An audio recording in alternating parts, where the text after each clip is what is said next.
ગુજરાત સરકારે analogue cheese, paneer અને butter પર પ્રતિબંધ લગાવતા ફૂડ ઇન્ડસ્ટ્રીયલમાં મોટી ચર્ચા શરૂ થઈ ગઈ છે. સરકારના નિર્ણયને ગુજરાત હોટલ એસોસિએશન આવકાર્યો આપ્યો છે.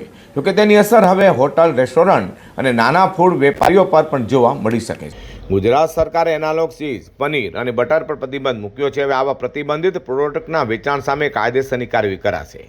ગુજરાત હોટલ એસોસિએશનના પ્રમુખ અરુણભાઈ શેટ્ટીએ સરકારના નિર્ણયને આવકારતા જણાવ્યું હતું કે માત્ર વેચાણ જ નહીં પરંતુ એનાલોગ પ્રોડક્ટનું ઉત્પાદન પણ સંપૂર્ણપણે બંધ થવું જોઈએ. તેમણે લોકોને વધુમાં વધુ ડેરી આધારિત ચીઝ, પનીર અને બટરનો ઉપયોગ કરવાની અપીલ કરી છે.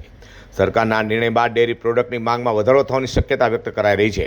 તો બીજી તરફ હોટલ અને રેસ્ટોરન્ટના ઉત્પાદન ખર્ચમાં પણ વધારો થઈ શકે છે, જેના કારણે પનીરની વાનગીઓ સહિત અનેક ફૂડ આઇટમના ભાવમાં ફેરફાર જોવા મળી શકે છે. मैं अरुण शेट्टी सदर्न गुजरात होटल और रेस्टोरेंट एसोसिएशन का प्रमुख हूँ और जो सरकार ने जो आज का निर्णय लिया है, हम लोग का एसोसिएशन उसको 100% कॉपरेशन में है और ये सरकार को पहले ही करना चाहिए था, मगर देर आए दुरुस्त आए और हम लोग यही मानते हैं कि भाई हमारे कस्टमर्स का हेल्थ नंबर 1 प्रायोरिटी है और जो भी उसके हित में पगला लेना है सरकार को लेना चाहिए.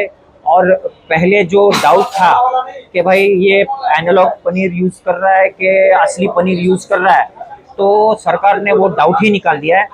जहाँ से प्रोडक्शन होगा नकली पनीर का, अगर उसी को बंद किया जाए तो मार्केट में जो नकली पनीर मिले ही नहीं और कोई यूज़ ही नहीं करे. એનાલોગ પનીર અને ચીઝ પર પ્રતિબંધને લઈને ચાઇનીઝ, વડાપાવ, આલુપુરી સહિતના નાના ફૂડ વેપારીઓ પર પણ આ નિર્ણયનો અસર પડી શકે છે. સરકારનો મુખ્ય હેતુ ગ્રાહકોને વધુ શુદ્ધ ડેરી પ્રોડક્ટ ઉપલબ્ધ કરાવવાનું અને જન આરોગ્યનું રક્ષણ કરવાનું હોવાનું મનાઈ રહ્યું છે.